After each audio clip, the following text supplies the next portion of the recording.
연말 소비도 절망적이다. 백화점마저 초비상이다. 말만 들어도 걱정이 늘어지죠. 그 정도로 말입니다. 지금 상황이 좋지 않다는 뜻이에요.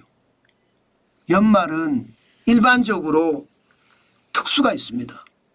그래서 연말 대목이란 말을 많이 쓴단 말입니다. 그런데 작금의 상황에서는요, 연말에 소비하기가 굉장히 어렵습니다. 실제로도 지표도 나옵니다. 실제 카드 승인 실적을 한번 보시면 2024년 10월을 보세요.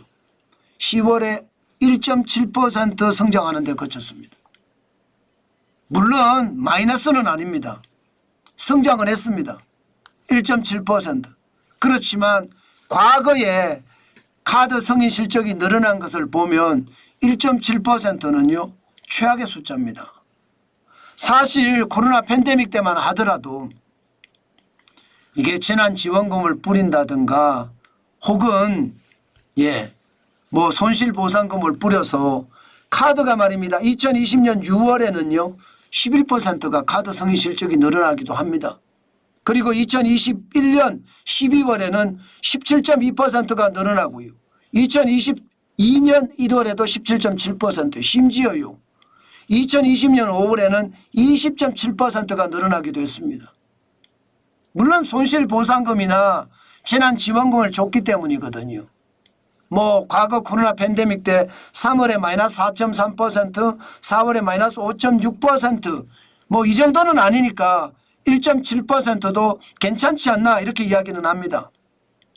그런데요, 이게 재난지원금을 주지 않고 손실보상금을 주지 않았을 때 2023년을 보면 3월까지는 12.6%가 늘어났으나 8월에는 마이너스 0.9%까지 떨어졌거든요. 게다가 10월에 7.4%죠. 2024년에 들어와서도 4월에 7.3%입니다. 당장 지난 9월에도 5.1%예요. 그런데 10월에 1.7%까지 떨어졌습니다. 이러니까 백화점마저도요 요즘은요 초비상입니다. 그만큼 말입니다. 상황이 어려워졌다는 거예요. 왜? 일반적으로 10월은요 카드 승인 이게 숫자가 증가도 해도 많이 증가할 때입니다. 그런데 지금 증가하지 않는다는 것은 그만큼 말입니다. 상황이 어렵다는 이야기예요. 그런데 11월은 어떻습니까? 11월은 10월보다도 굉장히 낮거든요. 저는 이게 문제가 될 수 있다고 봅니다. 11월이. 그런데 12월에는요. 연말 대목조차도 없다는 이야기가 지금 현장에서 나오잖아요. 그러면 백화점이 어떻게 될까요? 사실 10월 기준으로 봤을 때 백화점의 매출은요. 전년 대비 1년 전 대비하면 마이너스 2.6%예요. 대형마트도 마이너스 3.4%고요. 그러니까 카드 승인 실적이 1.7%가 된 건 당연하죠. 이게 여러분 마이너스까지 내려가면 더 문제가 되겠죠. 아마 지금 롯데그룹이 위기라고 하는데 이게 돈을 안 쓰잖아요. 저는 롯데그룹의 위기가 진짜 위기가 될 가능성이 점점 높아졌다 생각합니다. 사실 누구한테 기대지도 못하잖아요. 이제 롯데그룹의 위기를 막기 위해서는 막대한 자금이 필요한데 그 막대한 자금을 이제는 롯데그룹 스스로 만들어내야 됩니다. 정부가 도와줄 수 있는 힘도 없다는 뜻이에요. 그러면 박살나죠. 문제는 여러분 백화점이나 대형마트만이 문제가 아닙니다. 카드 승인 실적을 보면요. 도소매업 지금 5%나 떨어졌습니다. 5% 마이너스 5%의 카드 승인 실적이. 물론 여기에 이제 백화점이 들어가 있죠. 50조 2,800억 원. 굉장히 많이 줄었죠.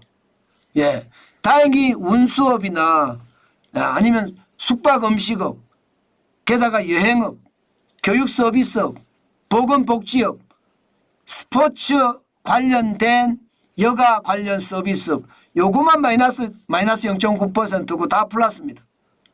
협회도 그렇고요. 개인 서비스도 4%나 올랐고요. 전체적으로 보면요. 지금 도소매업이 가장 문제죠. 도소매업이.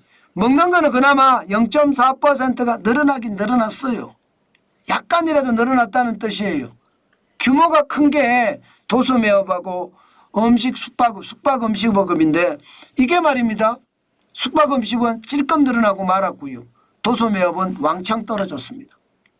그러니까 지금 이대로라면 비상계엄 사태가 유통업계에 직격탄을 날릴 수도 있다는 뜻이에요.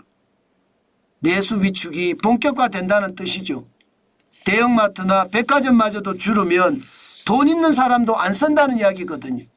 저는 그게 문제라고 봅니다. 충분히 말입니다. 지금 문제가 되는 게 그동안이 좋았으면 문제가 안 돼요. 그런데 보시는 것처럼 소매 판매 지수가 10분기 연속 마이너스예요. 10월에 마이너스 0.8까지. 그러면 11분기째 마이너스가 될 가능성이 굉장히 높아지죠. 소매 판매가 이렇게 안 되면 박살나는 거죠. 게다가 탄핵 정국이 이제 본격화됐습니다. 이게 얼마나 길어질는지 몰라요. 박근혜 대통령 때 보면요. 탄핵 정국 때 말입니다. 소비자 심리 지수가 2016년 12월에 94까지 떨어졌다가 2017년 3월에 97까지 회복을 합니다. 100미치예요. 100미치라는 건 여러분 알다시피 이게 경제가 심리가 무너졌다. 소비를 안 한다는 뜻이에요. 이게 적어도 말입니다. 12월, 1월, 2월, 3월, 4월 5개월 동안 경제가 어렵다는 이야기잖아요. 그러면 지금은요. 저는 지금은 더 어려워질 가능성 굉장히 높다고 봅니다. 실제 지표를 보더라도요. 노무현 대통령 탄핵 때는 마이너스 0.1%까지 민간 소비가 줄어들었습니다. 2004년 1분기에 말입니다. 박근혜 대통령 때는 2016년 4분기에 0.2% 기록했거든요. 전분기가 0.4%에 비하면 반토막 난 거죠. 윤석열 대통령 탄핵 때는요. 다른 때하고 지금 다르다 이게 시장의 평가입니다. 왜 다르냐. 이게 앞으로 어떻게 될런지 아무도 모릅니다. 그만큼 말입니다. 어떻게 탄핵이 돼서 진행이 될런지 아무도 모르니까 불안감이 그만큼 크죠. 경제에서는요. 가장 나쁜 게 불안감이에요. 그리고 불확실성입니다. 당장 말입니다. 그 불확실성이 시장에 큰 어떤 상황까지 만들어내거든요. 당장 윤석열 대통령은 내란 혐의로 피의자로 입건이 됐습니다. 자, 여기에서 과연 어떻게 될 것인가요? 대통령직을 유지하면서 갈 것이냐 아니면 대통령 직무가 정지당할 거냐. 이것도 말입니다. 불확실해요. 어떻게 될는지 몰라요. 조사를 해봐야지 알아요. 게다가 조사를 하고 기소를 하고 구속을 할 때까지도 이게 대통령직을 유지하려고 하면 유지할 수 있다고 합니다. 그러면 여러분 본인의 사태밖에 없는데 본인의 사태는 있을 수가 없을 것 같거든요. 그러면 우리 경제는 참담하고 한심한 상황이 저는 계속될 수밖에 없다고 봅니다. 결국 말입니다. 결국 백화점마저도 초비상이라고 이야기했는데 이게 현실화될 가능성이 굉장히 높아졌고요.